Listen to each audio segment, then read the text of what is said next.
Welcome to the SHOWBIZ Chicago Pride podcast. I'm your host, Michael Roberts. Joining me today is a legend in the entertainment business. Richard Chamberlain will be starring as King Arthur in Monty Python's Spamalot, which is returning to Chicago January 20th through February 1st at the Auditorium Theater. And without further ado, my very special guest today is the incredible Richard Chamberlain, who will be opening in Spamalot as King Arthur on January 20th at the Auditorium Theater. Welcome, Mr. Chamberlain. Thank you very much. So tell me about your road to Spamalot. Well, it's incredible. I always wanted to see it because I like anything that Mike Nichols does. I think is sensational. And I was never in the right place at the right time.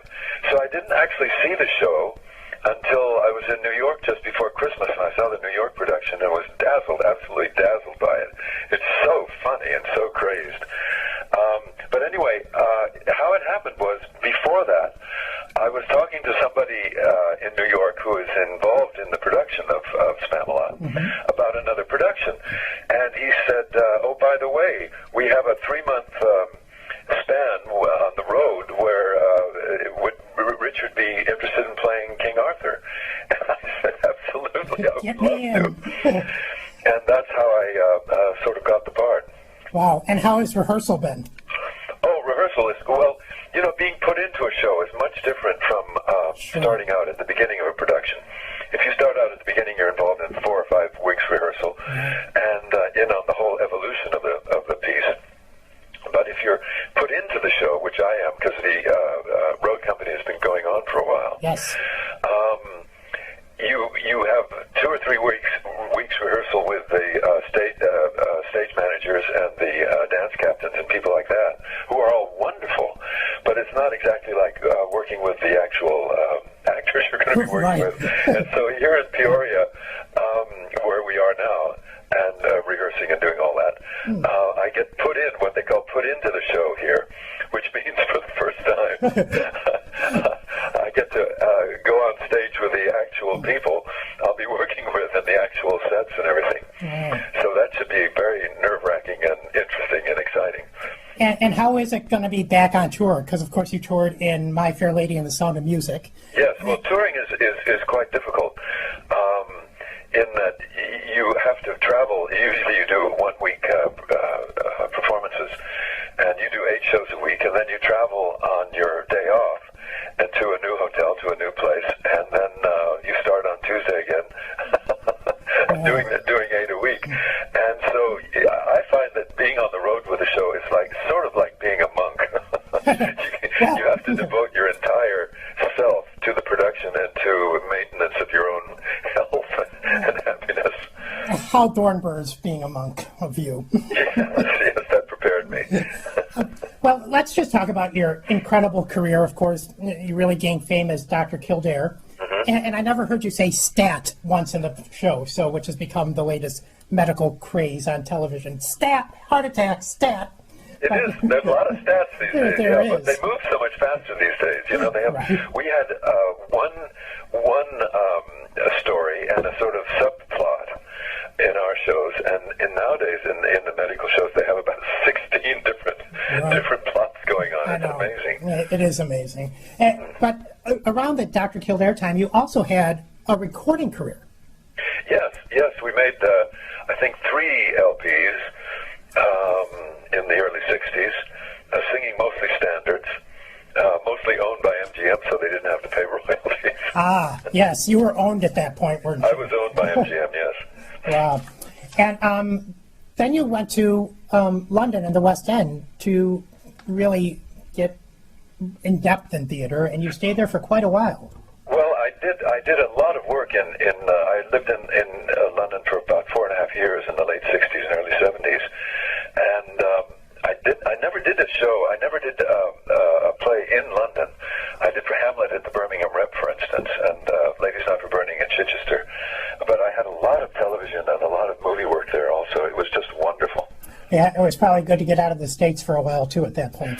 Well, it's always very broadening to go to another country and get a more objective view of your own country and experience very different cultures you know, the cultures of most European countries are very, very, very, very old compared to America. Absolutely. So we're the kind of young kids on the block. So it's very interesting to do that.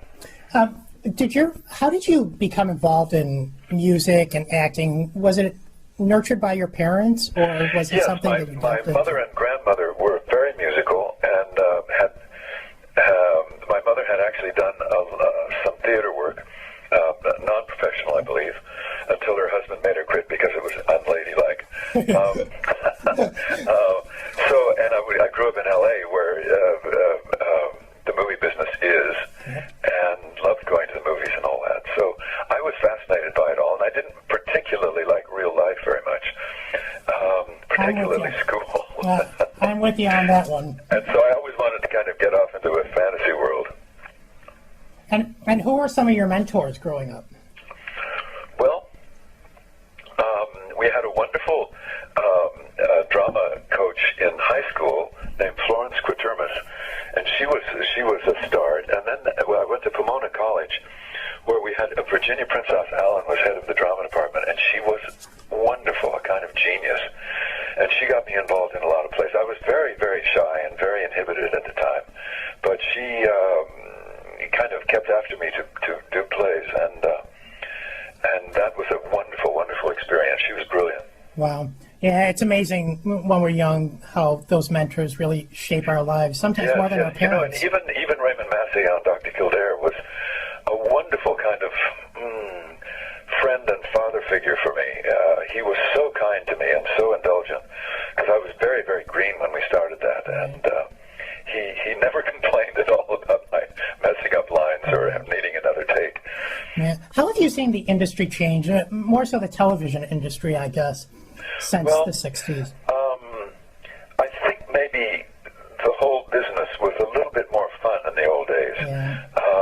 Now, so many of the production outfits are controlled by corporations who do other things and don't really know much about movie making, and aren't in love with movie making. And so I think more effort goes toward commerce than toward art. Not that there aren't some wonderful artistic films made, but it's just a little bit more of a commercial. Of course, it was always commercial too, but a bit more commercial than fun these days. Do you ever think, though, Shogun or Thorbirds could be made today on television? Do you think they'd bite at it? Well, the problem is nobody can afford to make them. The networks had a kind of monopoly on a television business and had a lot of money to spend when we were at the height of the miniseries time. And so we did these wonderful projects of dramatizing fabulous books and spending lots of money and lots of time on them. So it was almost like making movies. But I think now that the cable has sort of evaporated the network's audience, that there just isn't enough money and time to make them anymore. Right. Yeah, for sure. How did you deal with your fame, especially like after Dr. Kildare? But then, my God, to the masses, you are known for Thorbirds and Shogun, and just that late '70s fame. That I mean, it was you and Larry Hagman. That's all. Like my generation would see on television was you two, and just the mega fame. It's hard for young people. You know, I was quite young when I suddenly got famous with Dr. Kildare, and I think what saved me from going crazy was that we were working so hard.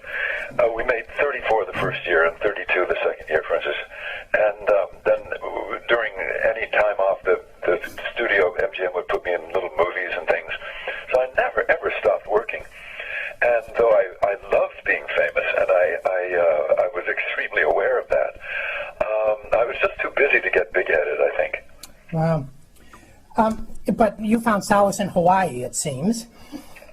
Yeah, we moved there about 20-some years ago. With your partner. And Hawaii is just a wonderful place to live. It's so gorgeous. And has the Hawaiian culture cultivated your artistic career? Because you are a phenomenal painter. Well, thank you very much. I was an art major in college because I was a little too scared and shy to think whether I could ever make it in show business, but that's what I wanted. Anyway, I did start painting again in about 1990, and I've fallen in love with it. It's the most wonderful.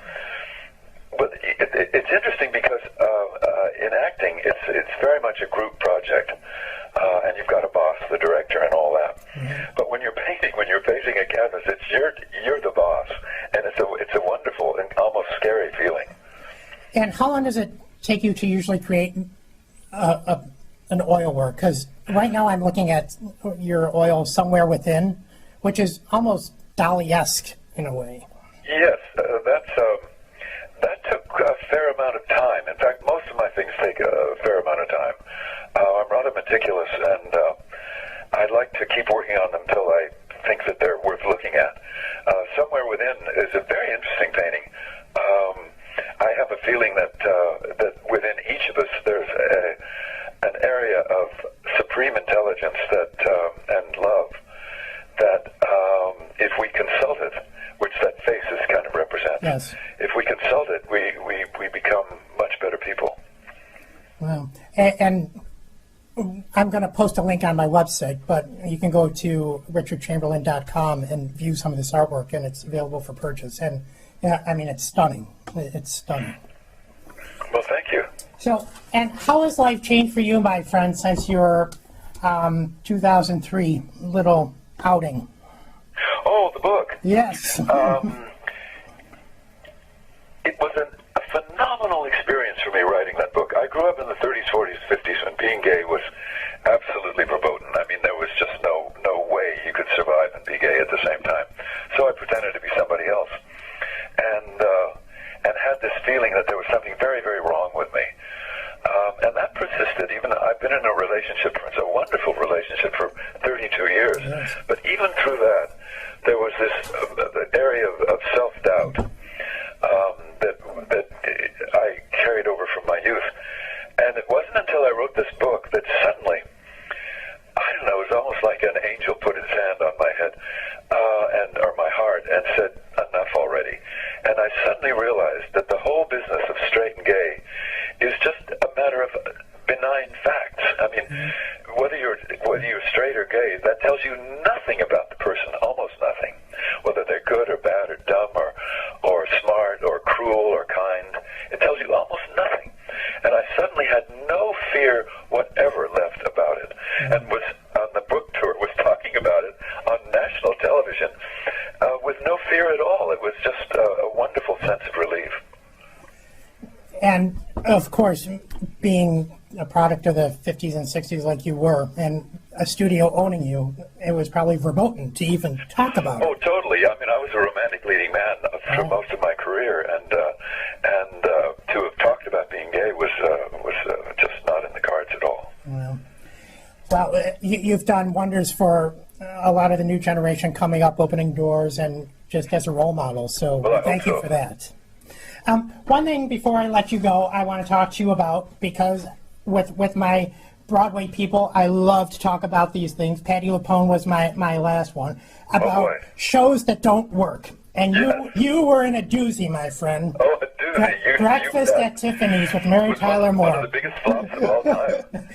Yeah, Patti Lupone's was the baker's wife, so and she tells horror stories about that. But oh God, so, it's awful. It's awful. I had never experienced anything but success, and I got into this Breakfast at Tiffanys Musical in '67, I guess. Which sounds like a great idea. And it was a wonderful idea. Everybody good in the business is working on it. Michael Kidd and Abe Burrows was writing it and directing. I mean, everybody involved was just absolutely top notch. And the gypsies were the first to know, the chorus people, that it wasn't going to work. I had no idea. I was having a very good time. Mary Tyler Moore was playing Holly Golightly. Right.